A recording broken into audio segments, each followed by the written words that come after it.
Hey everybody, welcome to What Drives Us, episode 342 for November 20th, 2019. My name is Russell Frost, and I am your pilot in this week's journey into advanced tech mobility and sustainable energy. With me, as always, my very, very necessary, I couldn't live without him, co-host, Mr. Tony Schaefer. Aw, that's so sweet. Hi, everybody. And happy Wednesday, November 20th. A big holiday in some places. I know. Yeah. I was just thinking it's the week before it's Cybertruck Eve, Ben. That's all it is. Is that like Croatian Thanksgiving or something? Next week, I'm going to celebrate Canadian Thanksgiving. Is that some other day? Of us are. Yes, a little late. I mean, I'm making up for lost time, right? So, a little late, but I'll do my best. You'll be on your own. That's all I got. Speaking of Canadian Thanksgiving, he is our friend in Canada. He is the maestro of the Waterlek Region Voltec Group. WREVA, Electric Vehicle Association. There you go. Damn it. How long have you been on the show, Mark? 2 years?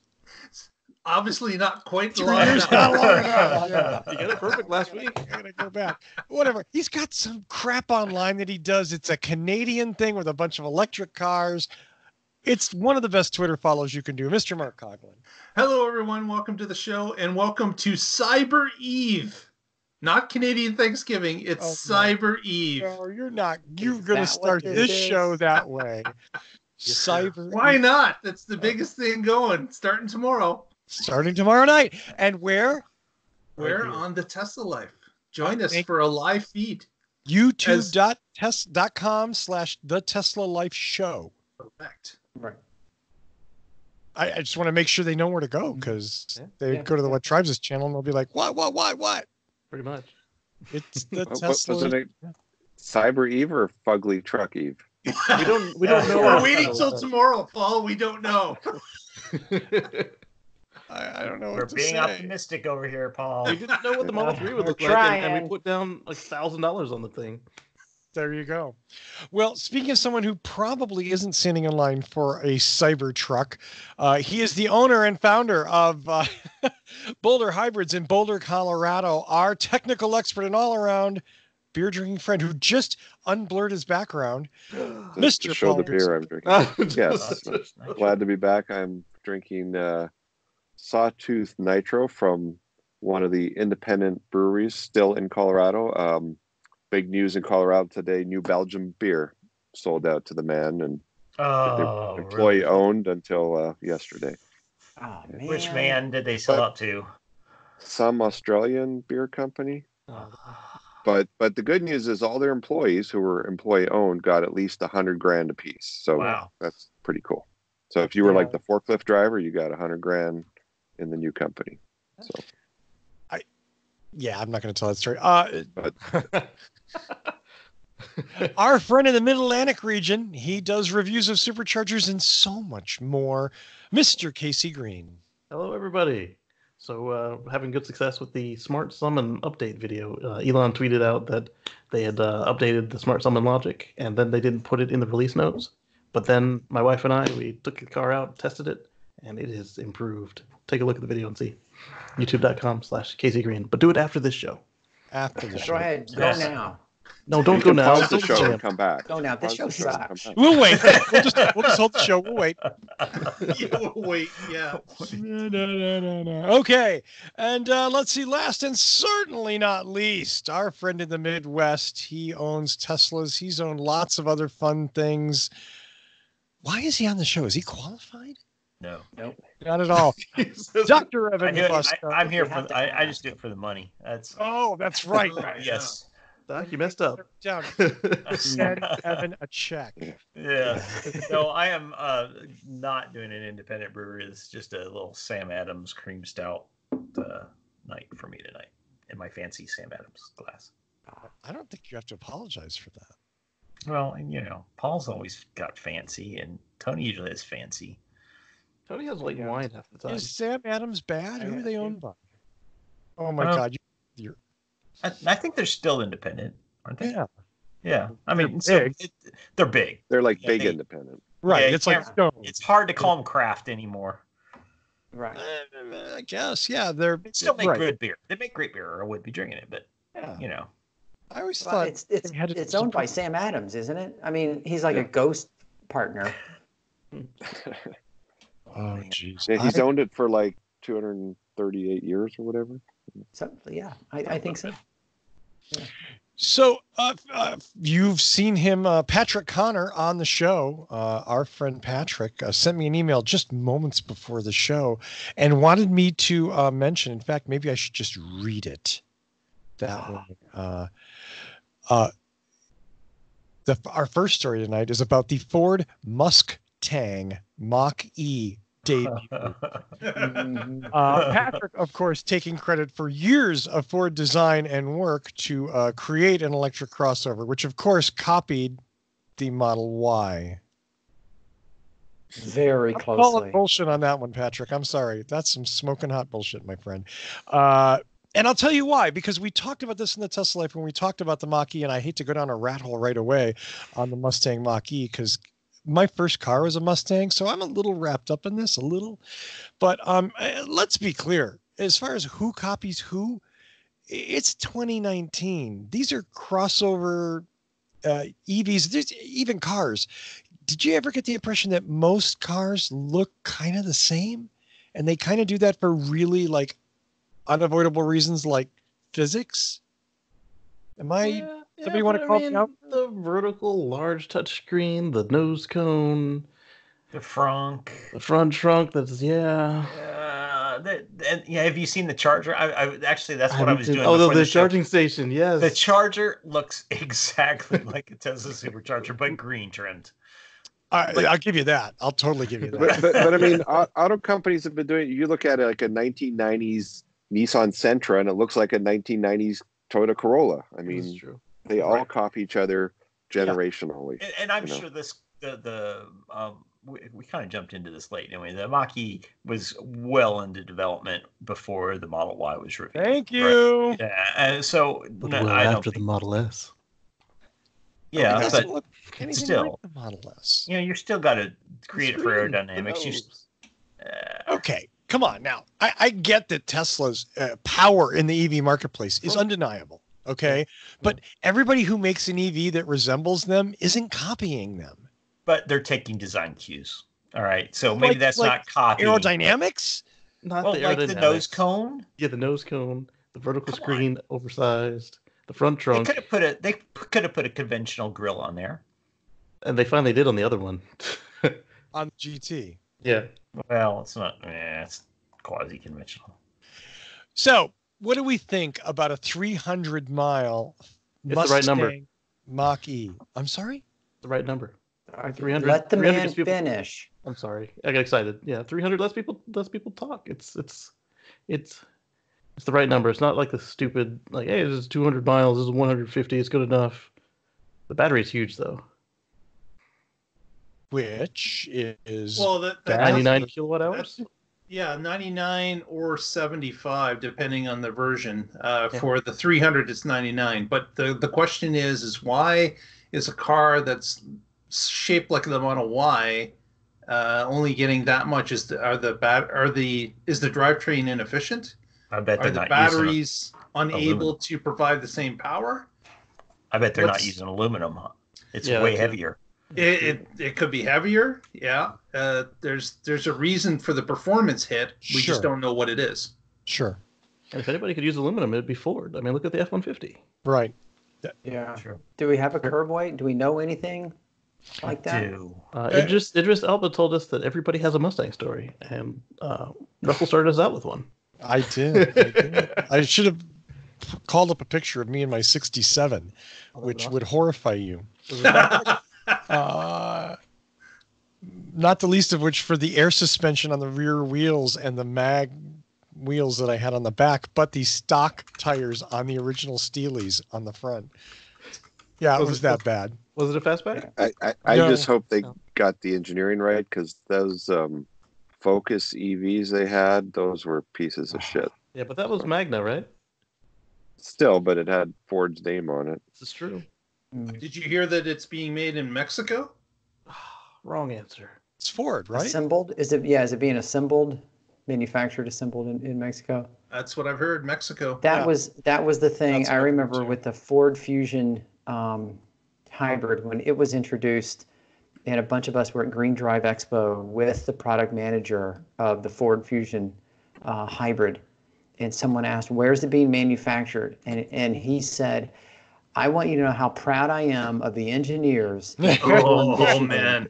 who designed." You knew And where someone- that was going. And someone Yeah. said, "Okay, where is it being assembled?" There's a lot of American know-how and engineering that goes into it. And everyone just said, "So Mexico, right?" And he's like, "Next question." Oh, man. I want to be clear. I have super big questions about this because of Ford's history with electric vehicles and them saying, hey, we're going to do this and then pulling back. And hey, we're going to do this and then pulling back. Just ignoring the whole Mustang name for an electric crossover, because I can't even go down that rat hole. But Ford has to put up before I'm going to buy into this completely. But I'm glad that they're doing it. We need more more electric cars. This isn't crazy. It's not cheap, but it's not crazy expensive either, and that's good. So, golf clap. For a little while, you still get the tax credit if you qualify. For a little while, yeah. As we spoke about on the Tesla Life, these EV subsidies are sunsetting for everybody. It does say that they're being built in the same plan as the Fiesta. Now that's a quality automobile. Yikes. Tell us how you really feel. If I'm behind a Fiesta on the freeway, I automatically go away from it just in case it explodes or something. You're right. Is that? Man, that's Yeah. not Floyd. I think That's we just not- wrote off Ford There's advertising no on the show. confidence there Me, just because they whatsoever. tend to be driven slowly. None at all. I'm Well, sorry. the Fiesta isn't like $7,000 or something. It's like a disposable car. The Fiesta? Yeah. Yeah, I think when you get a Fiesta, you get a free Chevy Spark too Yeah. I was going to in say, the glove box. if you Comes buy a with a Mustang, Pinata do you in the get back, a 'cause Fiesta? it's a So Fiesta. this is the first Mustang stock that wasn't like super package that's under 6 seconds 0 to 60, isn't it? Or under 4 at least. I'm not sure. What did you saying? It's slow? I'm saying it's fast. Well, It's fast. faster than other Mustangs. Well, I mean, no surprise to anybody who watches the show. Hey, electric powertrains are quick. Mm-hmm. That's not a big deal. I aside from them abusing a brand name that they've spent more than half a century building, which they've done before in the past, Mustang 2, anyone,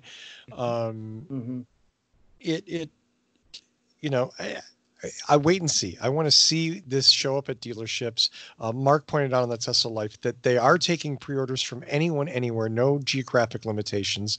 So hopefully Ford follows through in this. Hopefully they make a bunch of these, and we have another new EV choice. That's a good thing.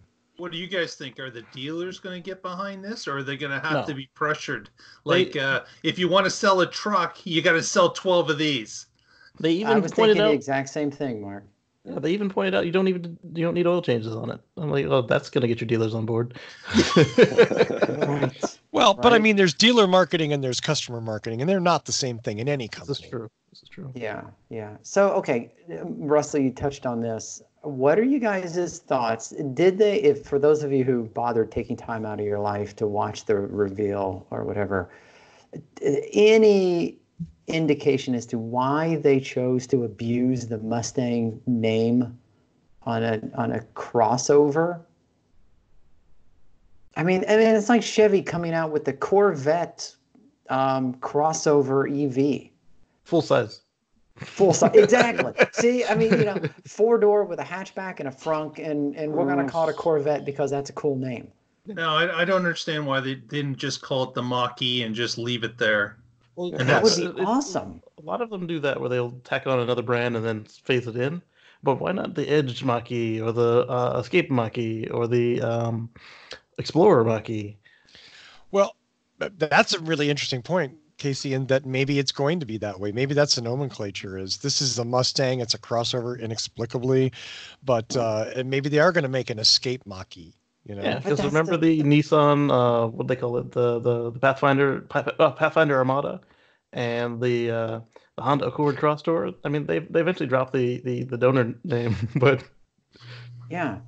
But it does not look like any other Mustang ever. So why bother? They did the three bars because they own the name and the taillights. The taillights and headlights are the same, but that's it. That's it. And the horse on the grill. Oh, the horse. Yeah. The shape of the. But I mean, that's just. I just think it's stupid because I think they're diluting or polluting the name.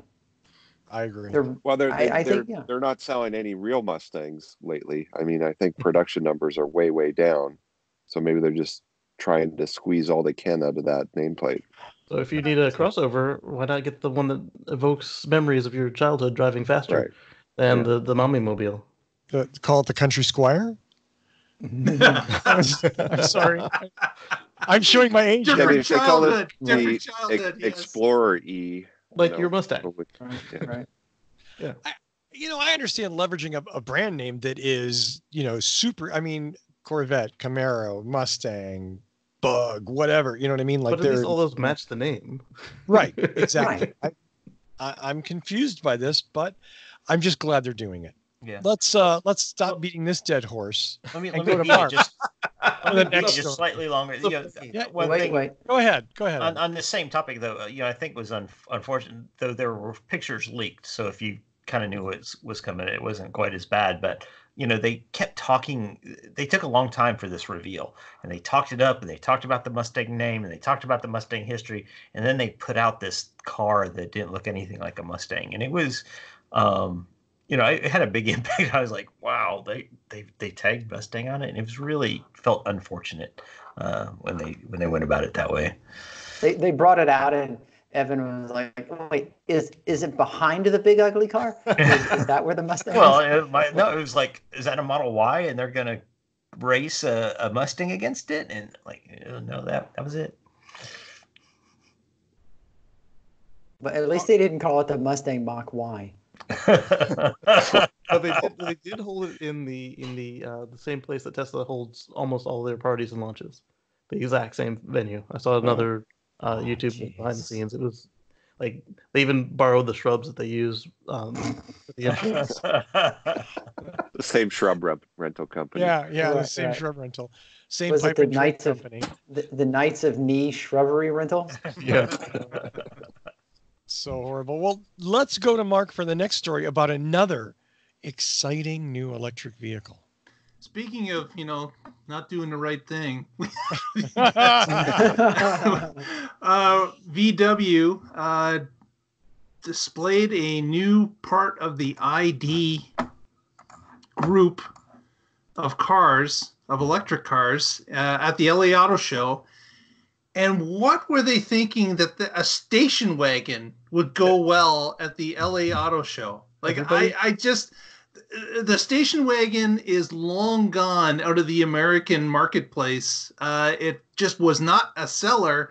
So VW thinks it's a great idea to electrify a station wagon and put it back into circulation in the U.S. I just don't understand what they're thinking. Like, it makes zero sense to introduce this in the U.S. market. Maybe in Europe, where the station wagon still lives on, but man, there are no wagons in America. Like, none. It's just not a car that people gravitate to. When all the car reviewers say that, oh man, I like my CTSV wagon because it's a wagon, and all that stuff, maybe they listened a little too hard. I just can't. And then, of course, the article goes on to say that there may be some changes to this concept before it is released in America in 2022. Yeah. And I'm thinking, as Paul just said, it's going to change to an SUV. Yeah. But I don't have I like the look of the wagon myself. I'd never buy one. Yeah. I don't think I'd buy a wagon, but I like the look of this. But man, isn't that quite a risk to take when you're only introducing a small amount of electric vehicles in your upstart electric vehicle grouping. You've already talked about the ID4 being released in America, which is a crossover. You've already talked about the iconic VW bus, the Buzz, that's supposed to be released on the same drivetrain. Wait. Coming in with this, this makes perfect sense. I just all don't... the Passats they had to buy back and crush. A lot of the Passats are wagons. So this will bring you back. I don't know, guys. It just seems kind of weird that they would select. Maybe they were just showing it in LA, but it's not going to be in the US market. I think oh my you're God, right, Mark, I was just going to say that. Just going to say that, Paul. I think Mark might have touched on it when you said wagons are huge in Europe, but not the US. This might not be designed for the North American market. Okay, so why is it at the LA Auto Show? Because that's just to show it off. It's the only car they had ready to show. Yeah, maybe. And this will be the platform of our SUV. Our SUV is going to be that same car, but jacked up 8 inches. and with rubber sides. I mean, the cool thing about an EV like this, the skateboard platform, is they can throw the bus body on it, an SUV body on it, something else on it. The bus cut out a couple feet in the middle. It's a pretty flexible from a manufacturing point of view to change it for the local market. So, but yeah, I just don't know if it's that interchangeable, Paul. Like I realize they could do it, but is it that quick of a change that they brought it to LA to show off, to say we're going to completely change it by 2022 when it arrives? Like it just seems kind of weird. I think it's a mistake. I don't know. I don't think it was planned properly. It just seems weird to me. So I'm sorry. I have to step in here. Number one, as the former owner of 2 Volvo wagons that I loved, and I mean loved, capital L loved. Stop bashing the wagons, 80s. Okay? I like wagons. Get off my lawn. But everybody likes wagons. They're just not buying them. Well, who's making a wagon in the U.S. Volkswagen, Audi, Mercedes, Volvo, and Audi. Yeah, so they sell like 12 a year. I mean, what's the common theme here? And I think, was it Casey that said this? I mean, this is a company based in Germany. This is a European company. Now, whether or not they're going to sell it here, I don't know. But that's the design headspace that they come from. A wagon isn't cray-cray in Germany. Now, if that came out of Detroit, we'd be like, what are they thinking? I think wagons are hugely useful, but... Yeah. But you and your 3 friends aren't buying them. Right. Me and my 3 friends are not buying them. I mean, even the Prius V, which is a really useful car, didn't sell enough to keep it around. Yeah. It's crazy. I had a lot of people telling me that they liked the form factor and the space and the extra cargo of the V.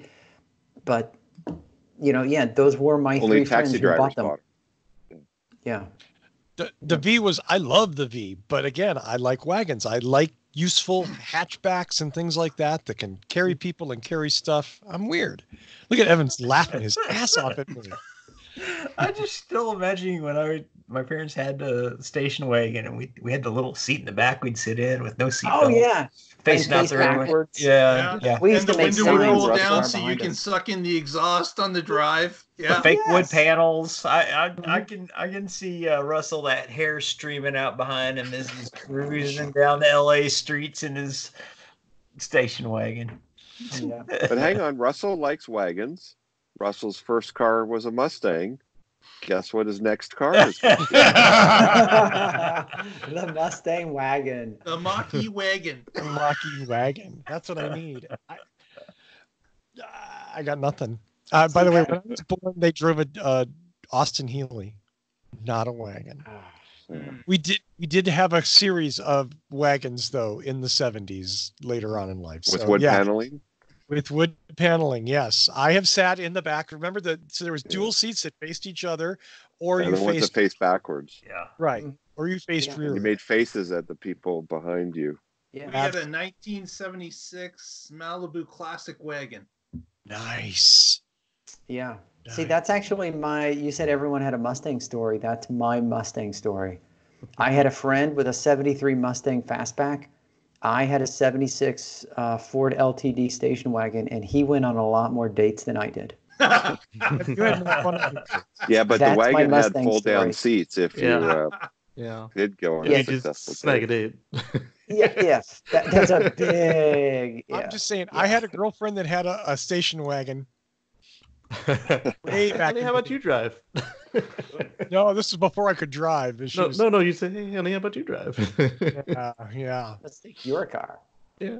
Well, next up, let's go to Tony and talk about a reason why some cars aren't going to be selling quite as much in California.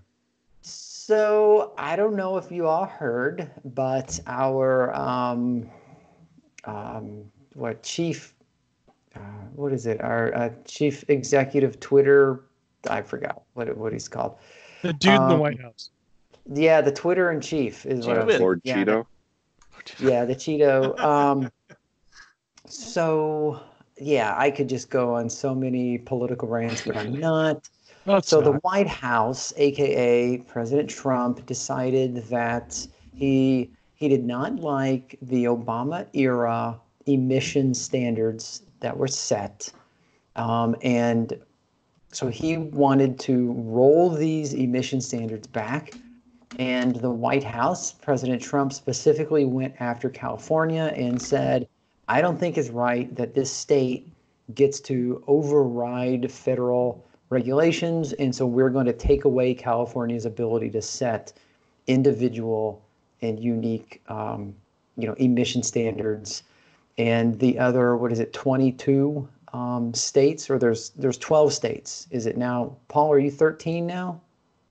We're almost there. We're not officially there. Okay. Yeah, 13 other states currently use California's vehicle rules.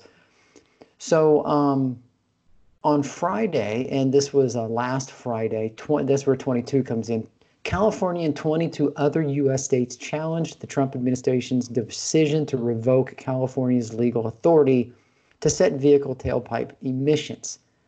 Now, here's the catch. Or not catch, I don't know. Here's the twist.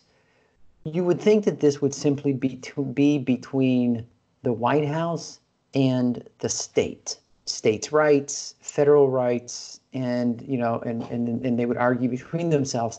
But what happened was you had General Motors, Fiat Chrysler, Toyota, and Nissan, who said, hey, we're going to agree with the Trump administration, and California, we think that you should lose your ability to set standards. Which begs the question, did you really think you could choose sides and not have any, resulting whiplash from that? So as a result, the state of California said, we're no longer going to buy any cars from General Motors, Fiat Chrysler, Toyota Motor Corp, and Nissan. And in fact, between 2016 and 2018, California purchased almost $59 million in vehicles from GM, $56 million from Fiat Chrysler, $11 million from Toyota, and $9 million from Nissan. And they said, instead, we're going to go with these other vehicle manufacturers who Ford, Honda, BMW, and Volkswagen, who chose California's side and said, we agree with California. They are now going to see an increase in purchases from the state of California, whereas everyone else is not only going to see a decrease, but according to California, they're going to sell zero. Complete halt. Yeah, they're going to sell zero. So as you can imagine, those manufacturers are now suing California and saying you can't do that. But yeah, so I assume the Republicans are in uproar about this challenge to states' rights. Yeah, of course they are, because they're principled people. Yes. Right. Believe me, this is a hoax from China.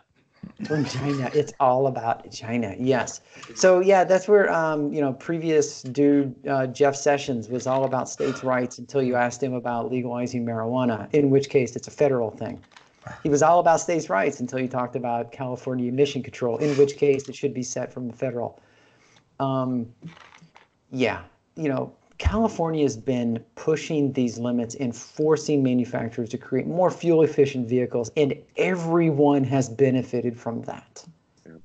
They actually cleaned up a good deal of their smog problem. Well, and Right. the California automobile market is larger than most countries on the planet. Yep. Exactly. And so the argument, and I did some research. Why would these manufacturers side with the Trump administration to reduce the emissions? And it goes for different things. Some of it is they didn't like having to make cars that met these regulations. It's easier and cheaper for them to make, other cars. Some of them argued that they didn't believe California should have the right to set the standards, that it should be a federally negotiated thing. And maybe the Obama era 5% increase was too high, and they wanted to negotiate down more like 2.5%, 3% year over year. The problem is the Trump administration proposal was 1.5%, so even lower than where they said that it should be lowered to. So there's a whole lot of back and forth. I heard the Trump administration's going to mandate clean coal-powered cars. Yeah. Wait, this would do that? It just might, yeah. Clean coal-powered station wagons. Yeah, see? That might be the show title. But see, here's the thing, is these manufacturers all volunteered to comply with the standards, and then all of a sudden they're okay with not. And then here's the other thing, is that in 2030, 2040, and 2050, they can't sell these combustion vehicles anywhere in Europe. Well, not nowhere, but almost nowhere. Mm-hmm. Yeah. Why bother? India. Yeah, India. Korea. China. Brazil. Thank you. Sorry. China is on that EV kick, though. The entire continent of Africa? But I just think, Casey, you have a point. Midwest of USA. We have to look at a couple of decades in the future and say, where are we going to be? Where should we be? I mean, we have to look at our future selves, and we have to ask ourselves, what kind of cars do we want our children buying? What kind of air do we want our children breathing? Very air. Yeah. But from the in Venice, you're going to need a submarine car. Yeah. So from the manufacturer side of things, I think they just don't like the restrictions on their autonomy, and they probably feel like the noose is tightening even ever more, right? And I can see where they wanted to try to resist, not so much so that they can start creating cars that are filthy, dirty gas guzzlers, but the continued pressure does make things difficult for them. I get that, and so they'd like to see some easing of that. But you're right. I mean, eventually they're going to have to get it to the point that the emissions are lower, and they might as well accept the standards. I bet they were already compliant, or at least had the models ready to go. Yeah, you're right. It wasn't like it wasn't like they were still struggling to get there. They were already there. The cost per car is a non-issue. Yeah. There are manufacturers argue, it costs $800 more a car to build a emissions-friendly car or whatever. But if they all got to do it, they're all going to be competitive with each other. Yep. Mm-hmm. Yeah, I mean, I think at best that's a very disingenuous argument from the manufacturers, saying that, it costs us more, it's harder. It's like, no, it isn't.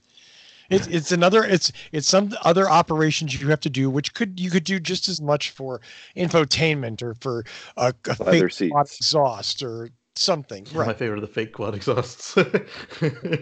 It's just not. I mean, that's a very, very dishonest argument, in my opinion. Yeah. That's just me. Speaking of dishonest. Oh, did I say dishonest? I meant, speaking of ain't no fucking way this is ever going to happen, a company called Jetpack Aviations raised $2 million. That's 2, followed by a bunch of zeros, to build a prototype of its flying motorcycle. Yes, flying motorcycle. Wait, I want to share this. I want to You should share this. Yeah, it's called the Speeder, and it's of course named after the the flying vehicle from Star Wars. It's a very cool Here, vehicle. I got it, Tony. But Okay. Is 2 million enough? well, it's 2 million, and You got the person behind this one apparently knows what he's doing, and has actually built another jetpack and some other stuff. So I'm not necessarily saying that this device can never be built. I'm saying that there's no way this device can be built in the foreseeable future because there's nothing energy dense enough to make this thing fly for more than like 5 or 10 minutes. Mm-hmm. Okay. And I've seen my neighbors 5 or drive. 10 I seconds. really don't want them flying these over my head. Right. And that's the other thing is cars are bad enough. People on individual flying vehicles going around the city and flying into stuff like, oh my God, can you imagine the chaos? Yeah, because we're not talking about one. No. We're talking about several. It's gonna be cacophony, even just the sound of these things. I mean, look how many people wipe out on those like Lime scooters. Like, Yes. Can you imagine people driving a flying motorcycle? Right. I mean, it's cool and yay innovation and invention and the spirit of tomorrow. And I think it's an interesting idea. But again, I don't want every American to have one of these. That's a horrifying thought to me. Well, you notice in the video, they only show there's one of them. That's it. There isn't a second one in sight. So these flames, are these ion flames or are these fuel flames? Oh yeah, their whole marketing plan is we'll charge $3.5 billion for one. Oh, there's a second one. That one's got the skateboard. But that's his transport vehicle. That's got That's a robo. That's his trailer. Okay. Rescue vehicle. Okay, I thought it was some dude with a surfboard or something. I believe that's the medical staff that follows you because it's inevitable. They harvest your donated organs immediately. Autonomous. It had the Red Cross on it. Working chamber there. Right. I mean, it's really like, who doesn't want the Star Wars speeder, right? I'm not saying we can't have fun, but let's be realistic. This is like those small gyrocopters. I don't want random people flying over my house and over. No. Right. And okay. So here's the thing. You in Star Wars, the speeders were only ever maximum 10 feet off the ground. Right. So that there is the potential, and I'm not basing this on Star Wars, but that there is the potential to height limit these things, whether they are looking down on the ground to see how far off the ground they are, or they're using radar or something. But if these were height limited, that you could only get them 5 feet off the ground, that's one thing. Yeah. But the fact that they show them zipping over buildings and over the beach and 50 to 100 feet off the ground. People would drive into power lines. I mean, all kinds. Oh my God, every day. My drone That's weighs the half other a thing. pound, and I'm not allowed to fly it over people. But they think that this is okay. Yeah. So at the same time, Casey, here's the thing. Do I think? I don't think this is going to happen. The people who gave them the money to get the $2 million. So don't misunderstand me on this. I don't think this is going to happen for 20 years or more or whatever. But the drone technology that's around right now has the ability to geofence these things into certain corridors. It has the ability to height limit. It has obstacle avoidance and things. It's got the ability to force land if fuel starts running low. They're unbelievably stable. And so, as far as the technology to keep them safe, I think is closer than the ability to have an energy dense enough fuel to make them a realistic, practical vehicle to transport. If you fly to New York Airport, the drone will even narc on you. It's like, hey, Casey and Evan were flying their drones. Here's where they live. Yeah. No, I think that's a fair point, Evan. But then you still have to worry about maintenance. I mean, I've seen people try and fly their drones without proper propellers, without proper battery charge. They get into a stink, and then they override, and then the thing falls from the sky, and then they're complaining, "Oh, my drone! It was the good model. It was $1,000, and it splashed it in the lake." Well, yeah, that's what happens when you fly things over a lake. You shouldn't have hit override. Now put a human on that. Woohoo! Yeah. So, speaking of get the fuck out of here, Kyle. Nice. Tesla announced it's building its 4th factory, and it's going to be in Berlin. Yes.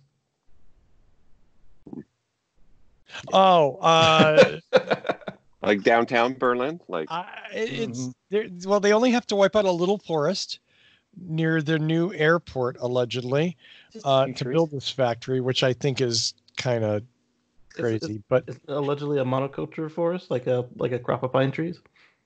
Yeah, they're not mature, but regardless, they're going to plant trees anyways. Like 3 times as many because of what are you going to do? Like not build a factory because you got to wait till somebody goes bankrupt? Take over their building.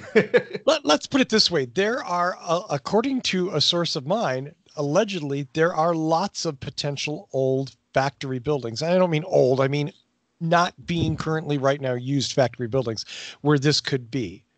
Yeah, but then you have to adapt your stuff to it, and he wants the machine that builds the machine, which means you have to be able to lay that product down somewhere. So you will forever be dealing with Elon's fantasies. Well, look at what they have to do with Fremont. Go ahead. Yeah, they haven't made any cars in Fremont. It's totally unworkable. Exactly. But this is better than Elon's initial. Elon's initial proposal was to clear cut the Black Forest, hyperloop the whole thing, and then put a factory on top of it. Yeah. See, it can get worse. But I mean, like, look at what they're doing with the Gigafactory 3 and the original Gigafactory. It's to their spec. They don't have any weird twists and turns in the middle of anything, and I mean, I can see the appeal over what they had to deal with Fremont. They had to rehab the place. So they had to clean up the paint leak.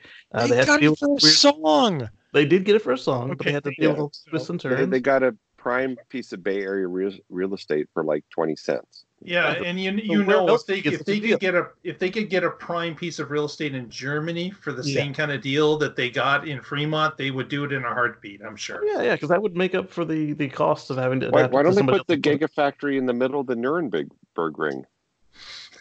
I think somebody else. Too much rent, Paul. Too much rent. Right. But in the middle, there's nothing there. The track, Yeah. I'm so. Hang on, we got to pause the race. There's a delivery coming on. Right. So the trucks have to cross the track. Hyperloop. More seriously, I think the issue with this is going to be that China's not going to fund this factory like they did the China factory, or the Germany's probably not going to finance this factory. Like, wow, Evan, I got really close all of a sudden. Yeah, my camera zoomed to auto. It's nice. 260 million from Germany. So the question for me is, where on the books does Tesla have the capex to build this? And I guess they'll find it or they'll make money or something. That's fine. But I think it's not unreasonable for me to go, factories don't build themselves. And I'm not sure that Tesla needs a brand new factory in Berlin right now. Like, if you're going to spend $3 billion roughly, is that the best thing that Tesla could be doing with $3 billion laying around cash? It's $4 billion. Well, it's $4 billion. I mean, a European factory makes sense. Yeah, but like, does it make sense now? And where in Europe would they put it? Right. Like they were apparently considering the UK until Brexit, and then they dropped it. So putting it in Germany is probably a good bet for Europe as a whole. Expansion is what Tesla is after. Expansion is what the stockholders want, and this is going to further drive the growth. Yeah, but why not put it near Hamburg or a port city or something where, Well, I gotta believe they've weighed those things. There's got to be a reason that it's outside of Berlin. No, I think you hit on it, Mark. The workers. Mm-hmm. I think you hit on it. Tesla's a growth company. And I've said before, I'm not running down the products, but Tesla's main product is its stock. And they have to keep growing. They have to keep building. And they have to be very visible about it. Or the stock plummets. People lose the excitement. Not everybody. It's not about the cars. It's about selling the company, the idea of Tesla. Maybe. That's what's weird to me about this factory. It just doesn't seem like the right... So with the money from Germany, they only have 3.74 billion euros to go. Elon's got that.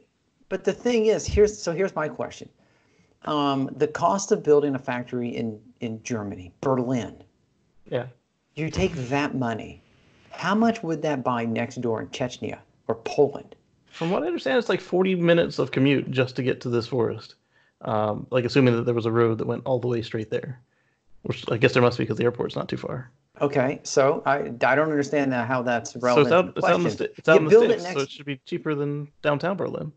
No, Well, but okay, but Tony but brings up a not- really good point but- about Eastern Europe. But it's not. Yeah. But not cheaper than Latvia. Gdynia, Poland, exactly. or Yeah. Gdańsk, Yeah. or right. Well, that's, they're also going to on the be able. Baltic They're Sea. also going to be able to pull from the German population for design studio, for employees, for people that are automotive connected. So why not open a factory in Wolfsburg or where there's a lot of automotive expertise? I gotta believe they've weighed those, and it just makes more sense to put it outside of Berlin. Maybe they're getting kickbacks from the German government. Who knows? Because the German government's not turning their back on Volkswagen. There's too many German manufacturers that the German government is invested in. I mean, Angela Merkel gave Volkswagen a heavy tongue lashing, and that's only what we know publicly. I just think they've weighed these things. Like Germany makes sense. Makes sense for the European Union. It's the strongest part of the European Union per se, and it makes sense to put it there. They're probably getting some sort of assistance from the German government. There was probably some bartering that went back and forth between the European nations as to who wanted Tesla. Many of them did. So I gotta believe they've picked what makes sense to them. Yeah, I don't imagine they're doing it in a vacuum, although they're obviously not doing it as fast as China. Yeah, I'm sure they're not doing it in a vacuum, but I just think, Berlin in Germany just seems to be one of, it's like in putting my a opinion, factory in Manhattan. Yeah, exactly. Right. It seems to be awkward and expensive, and I just think that there's cheaper real estate somewhere else, and I don't believe they're doing a whole bunch of design at this place. I mean, the cars are pretty much already designed. Every time you buy an Apple product, it says designed in California, but it's manufactured somewhere else. And again, with the amount of raw materials, you want to be close to railroads, you want to be close to ports. I don't know.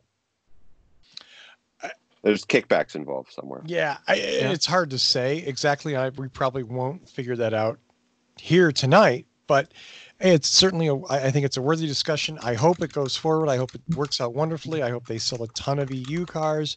That's what I would like to see, is success for them. There you go. Yeah. Our next story is about not success. What's the failure? That's it. The opposite of success. Miserable failure. Lyft has a few facets, like Uber, like a lot of mobility companies. Lyft has some scooters that are placed in urban areas, and you get on the little scooter and you ride, the usual kind of thing, $1 a minute or a mile or whatever it is. Lyft now noted that it's pulling operations from 6 cities: Nashville, San Antonio, Atlanta, the entire Phoenix metro area, Dallas, and Columbus, Ohio. It's laying off some people, not a lot, but some. I mean, that still sucks if you lose your job. But the interesting thing here is that they're pulling, when micromobility is still exploding, electric bikes and scooters and all this is really a growing category. The Lyft is canceling operations in 6 cities. Lyft says it has to do with just not enough riders, which maybe there's the competition is killing them. But the unspoken thing here is that some cities more closely regulate these scooters than others, and these 6 cities are kind of part of that group. Right. So maybe Lyft just doesn't want to deal with not leaving their scooters lay all around, and that dude has all their scooters in his closet, so they can't. Yeah. They're tired of fishing them out of Lake Merritt. Yeah. Because, littering is not appreciated in every city in the United States. Only a few. Yeah. Which, as far as I'm concerned, leaving a dockless scooter laying on the sidewalk, that's littering, as far as I'm concerned. It's just not polite, of course. And the problem is our cities are designed for one motor vehicle, the automobile. That's it. anything else is wedged in sideways or forced into a gap that it's not really made for. If we were thinking about it, we might have built cities for pedestrians and bicycles and scooters and cars, but we just built them for cars. So I don't think that's Lyft's fault, but we can change things. San Diego's done a lot of good adapting, taking parking places and blocking them off just for scooter parking. So at least there's a place on these blocks throughout downtown for that. It's disappointing for me to see Lyft pull, but I have a feeling that'll leave openings for other companies. But do you think when Lyft leaves these, do you think like Lime is going to come in, or these? Do you really think other companies are going to move into here, or do you think they're going to say, well, if they couldn't do it, we probably won't either? Maybe. And it did in the TechCrunch article here. I'm looking at somewhere in here was something that said that regulation was part of the reason why they couldn't make it work. Yeah. And if one company can't make it work because of regulation, those same regulations are going to stop others. Well, look at Charleston. If the other companies can grease the politicians, then it may be different. Yeah, but look at Charleston. The scooters are not allowed, but one or two bike companies are, and only on certain blocks. And they're not dockless. There are other companies that are more accommodating to regulation, what we citizens call following the law. Yeah. And they generally have less problems. Mm-hmm. There is that, yeah. Mm-hmm. So it does give a list of where Lyft operates its scooters, and it's Alexandria, Arlington. By the way, Alexandria, is that Alexandria, really Louisiana? That sounds really close to me. Which Alexandria? Probably Virginia. Yeah, I'm sure. Probably Virginia, yeah. Because I've been to Alexandria, Louisiana. Yeah. There's one thing to do in Alexandria, Louisiana, and that's get the hell out. What was the other town you said? What was the other town you said? There's Arlington, Austin, Denver, Los Angeles, Miami, Minneapolis, Montgomery County, Oakland, San Diego, San Jose, Santa Monica, and Washington, D.C. Now, in particular, Denver and Minneapolis, these things better have snow tires. They better have these little 3-inch snow tires on these scooters. Yeah. For our final story of the night, let's go to Mr. Tony Schaefer. Oh, hey. So did I surprise you, Tony? I'm sorry.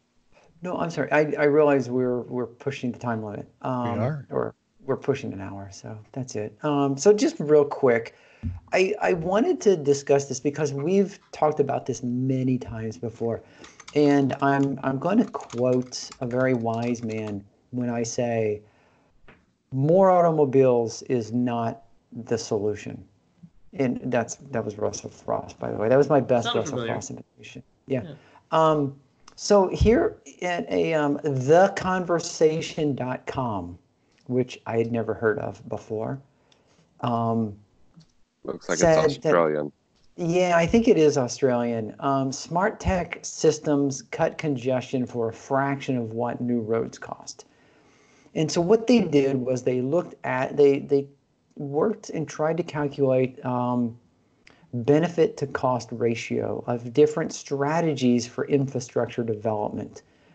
And basically what they did was they looked at traditional capacity expansion, which is building more lanes, building more roads, everything that we consider typical to expanding capacity. And they said that it has a 3.0 benefit to cost ratio. So you spend $100 million and you're going to see $300 million in benefit, however they want to calculate that. But as you move up the scale, you get more into technology, more than manufacturing and construction. The biggest benefit to cost ratio they have is adaptive traffic signal control. So what this is, we all know that there's two main types of stoplights. You have the dumb lights that just run at certain intervals. So it's red for 3 minutes, and then it's green for 2 minutes, and you have a 3-second yellow, and then it's red, and then that repeats. And every light runs on its own individual timing. And then you have these timed lights that might help move traffic along one main thoroughfare. But this is adaptive traffic signal control. So depending on the intensity of traffic, it might stay green longer to help move more traffic. Or if there's not as much traffic, it might more equalize 50-50 to the side roads, for example. And you get into real-time traffic information, network management, traffic incident management, road weather management technologies, intelligent traffic management, dynamic curve warning, and a whole bunch of other stuff. And it was a really good article, and I thought that shows how there are countries that have already implemented intelligent, technologically advanced solutions to managing the existing traffic. And they've seen huge benefits in moving people from place to place. So we don't have to keep adding lanes to existing roads. We don't have to declare eminent domain and drive people out of their houses. We could actually save a buttload of money and create much better traffic by simply using some technology. I don't know, did you guys have a chance to look at this article? I scanned it while you were talking about it. So my only question is, this makes sense for like city traffic where there are a lot of intersections and flow issues have to be adjusted. But I don't know how that really helps when you think of like an Atlanta, Georgia type situation where there's just such a huge volume of vehicles on the road with lanes merging in, and it's just kind of, or an LA highway type situation. How would an adaptive system like that impact that? It wouldn't. It's got to be better than adding lanes, because we've seen that adding lanes, it doesn't actually solve anything for long. Yeah, but if there's no lights to actually change, how's it changing anything? Like if on a highway scenario, the only thing you've got is like in LA, you've got metered entry points. You get metered entry. But other than that, there's no lights on a highway. So there's nothing to change. We've got metered entry, and even here using smart software like Waze to route you around stuff that's going on, you know. Yeah. And then here we've got the express lanes, and the express lanes have variable speed limits. And so like you'll see it go up to 65, you'll see it drop down to like 55, 45. And variable tolls. And variable tolls. They incentivize people. They do use variable speed limits in other countries, like Germany, I know, have digital speed limit signs. And the speed limit will increase or decrease based on volume. The reason there is, hey, rather than driving 60 miles an hour for 5 seconds and slamming on your brakes, why don't we all just slow down to 35? And now we're all moving. I remember hearing a story about a guy that ran for mayor, a major city, and his one platform was he wanted to get rid of metered on-ramps. And everyone said, oh my God, I hate those things. So he was elected president. And the first thing he did was he ripped out all the metered on-ramps. And immediately traffic was abominable. And 2 months later, they put them all back, and people said, "Oh, now I get it." They work. Yes. So I mean, yeah, I'm not familiar enough, of course, with Atlanta and other major cities like that. But I think these options need to be explored at the very least before we spend the money and we spend 5 years. I think we have the expressways in Chicago here that have been under construction constant 10 years. And 10? by the time only 10? Only 10. I think it's actually longer than that. Like 50 years. And by the time they actually finish the road expansion, more cars have been added than it was built to handle. And so it's already outdated. So I'm going to do something I seldom do on this show. I'm going to disagree with Tony Schaefer. Oh my God. I'm going to disagree. This is at best a Band-Aid. This is at best somebody saying, it just, the answer is, and I don't own this trademark. The answer is less cars. The answer is less cars. That's how you get traffic to move faster. Yes, there are some incremental improvements we can do in certain places, in certain situations, but on a freeway, on an expressway, it's less cars. less cars. Not autonomous cars, not electric cars, less cars. Let's stagger the start times. Let's get people to work from home. Not everybody needs to go in at 9 o'clock. Not everybody needs to go in to do their job. Hey, let me ask you this, and let's this is get something people that's to not drive flying motorcycles to work, and then there'll be more room on the roads. That's Boom! the answer. Boom! Flying motorcycles. Boom! Mic drop. That also means drop. less cars fault. There's just to be a lot of dead people after that. See, it takes care of itself. Management's all rolled into one. So, okay. Less people alive, less congestion. Right. So I literally just had this idea. It's not in the article and it's not something we've talked about before. But and hear me out on this, and I'm actually dead serious. What about, and the idea is less cars on the road, which got me thinking to take the train. But they got me thinking to the Golden Mile, and and you have to figure out how people are going to get to the train and get off of the train. What would you say to, hear me out, something to the effect of land-based ferries? So you would have 2 or 3 levels you would drive your car on. It would travel like a train, everyone in one lane, and then it reaches its destination and you drive off. Yeah. No one's going to do that. Everybody gets on and off at Something different like times. that already in China, where it's a bus that runs over the lanes. Yeah, Well, but that's You're a talking like bus. the auto train with more than 2 stops. Yeah. Something like that. Are we so It's too hard to load. Yeah, it never worked. we're so wed to the idea that we've got to be in our own personal automobile that we can't hey, there's this weird new thing called trains and buses that move a lot of Subways. people around very quickly. But I got to meet No, strangers you on the have to- train and the bus. That guy looked at me funny, and he's like touching himself. Right, and when he's doing it in the car next to you, it's no big deal. I totally Exactly. get that, Casey. I do. But see, the And you problem can touch is yourself in your car. the problem is you can't call it a train. You have to rebrand it as Uber Max. Right, there we go. Uber Max. Uber Max. I'm waiting for the Uber Max. I like that, Tony. That's great. But it does work. New York City has over 5 million riders a day ride their subway system. Yeah, go figure. I mean, yes, there's some creepy people on the subways, but it's the most efficient way to get around New York City. Yes, definitely. Anyone been to Manhattan that hasn't ridden the subway? Yeah. I've never been. I rode a to bus. I didn't drive.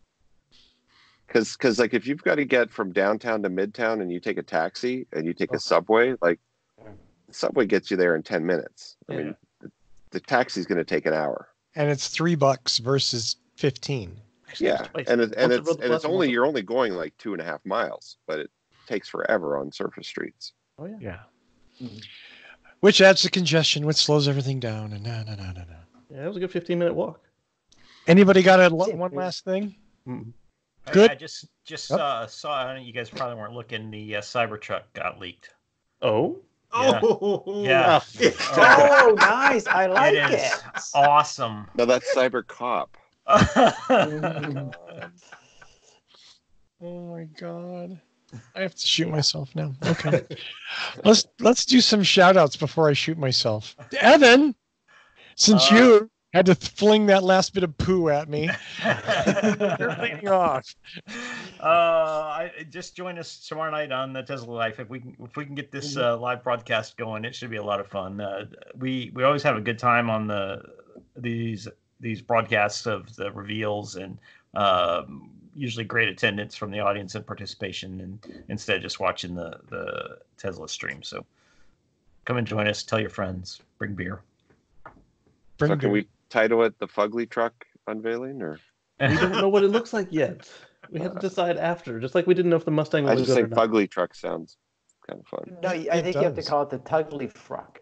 Yeah. The cyber. The Fuck. cyber fugly.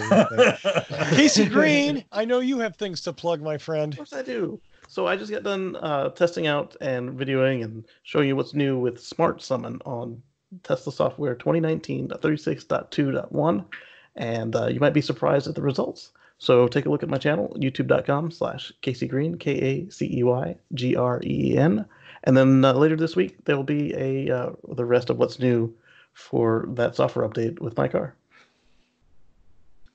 There you go. Mr. Guzik. Just plug Boulder Hybrids. We fix and repair hybrids and electric cars in Boulder, Colorado. And we sell used hybrid and electric cars, and unfortunately some conventional cars that we took in on trades for people who are getting electric and hybrid cars. So if you want a 2006 Ram pickup truck, there's one on our website at boulderh.com. For a song. There you go. Wow. Definitely go there. If you're on the front Paul. range, you need to meet Paul. Yeah, Paul, does each Boulder hybrid car still come with a bag of weed? Yes, in the ashtray. Okay. Actually, it's all cars in Colorado, wherever you find them. Yeah, that's a state law, Tony. He has no choice. Oh. He doesn't do that on his own. I didn't realize that was a law. I thought that was just an added extra. He actually has to go to the state to buy these little bags of car weed to put in the car. And I guarantee you, if you drive to Nebraska with Colorado plates and you have a burnt out taillight, you are going to get pulled over and searched for weed. Why? Oh, Wow. Why are we looking at the RAV4? I It's the want to plug-in give a now, shout out finally. to Toyota in my shout out, and it's Go, for Mark. the RAV4 Prime. That's right. A plug-in SUV has entered the market. Toyota is coming in for a 2021 version. It's going to get 39 miles of range on the plug. And No way. why has someone not done this previously? Toyota came through and did it. So congratulations. 17 kilowatt battery pack. I only drive it around every day. Yes, and This should sell like hotcakes. It really should. It will. I am pleased to say that my wife is chomping at the bit for this car. It's also faster than the non-plug-in. Good. I would think. Yeah, but not with my wife driving it. It is not. I would think. Well, Mark, anything else? That was a good one. That's it. When is that going to ship, Mark? It says 2021, so I imagine it won't be for another year. December 2021. Yeah. Well, I don't know. I mean, I have to wonder if they can actually ship that. I mean, they have a lot of the pieces already. They just have to slap them in. Yeah, there. it's just it unveiled at the LA Auto Show, and it they have a 2021 date on it, so probably a year away at least. But so it is using TNGA platform, and they have the battery and they have the plug. I mean, you're right. They have all the parts. There you go. That's going to be killer. Yeah. Okay, Mr. Schaefer, bring us home. I want everyone to know that if you read the news, if you want to read the news that we're reading, check us out online. Look for us on Facebook, facebook.com/whatdrivesus. Leave us comments, suggest news items, or just like the page. Shout out to Jeremy Big Dog, who's always sending us news items. We appreciate that. Philip Barkley and I populate the What Drives Us magazine on Flipboard. If you use Flipboard as a news aggregator, like I do, I don't work for Flipboard. I wish they would send me money for commenting on Flipboard every single week. I just like Flipboard because it's a great place to get news. It's a news aggregator is what it is. So I like it so much I created the What Drives Us magazine so that I could flip the news that we're covering every week, and then the stuff we don't even have time to get to. So if you really enjoy following alt vehicles and alt news and transportation information, download the Flipboard app, look for What Drives Us, and subscribe to our magazine. And a shout out to every single subscriber who has subscribed to our YouTube channel. That is awesome. We're now at 1,100. Believe it or not. Did we go over 1,100? 1,100, yes. Wow. In fact, hold on. I can tell you Russell's, right now. Russell's tearing up right now. I am. I'm a little. I mean, it's only taken us 10 years, right? Right? We're not a 10-year-old doing makeup tutorials. That's why we don't have 5 million followers. Nonetheless, that's wonderful. I'm sorry, There's Tony. always next week's show. And I believe our demographics are something like 45 to 60-year-olds in the United States and Canada. Males. Yeah, I know, right? That's pretty much. Casey's like the young guy on the panel. Yeah. Yeah. Casey's only 17, by the way, if you didn't know that. Very youthful. Yeah. Thank you very much, Tony. Of course, I want to thank, as always, Michael Mannering for his amazing theme music. Visit him at manthing.com. If you have not already, please go to youtube.com/whatdrivesus. Hit the subscribe button. Hit the little bell for notifications. We need your support. We love that so many of you have come out and do that. It's a huge benefit. So please do that for us. It costs you nothing, and we get nothing but a little help from YouTube. And by a little help, I mean really, really just a little bit of help, but that's why we want more. So Casey's like, yeah, I know. We're both like, I want to thank Mark Coughlin, Tony Schaefer, Paul Guzik, Casey Green, and of course, Dr. Evan Fusco for being on a fantastic show tonight. Nicely done, gentlemen. Thank you. Yeah. Okay. I just thought my audio went dead for a second. It was like really quiet. And of course, with you. Oh, thank you. Thank you. And of course, thanks to all of you who watch or listen every week. We do the show for you. So please tune in next week and find out what drives us.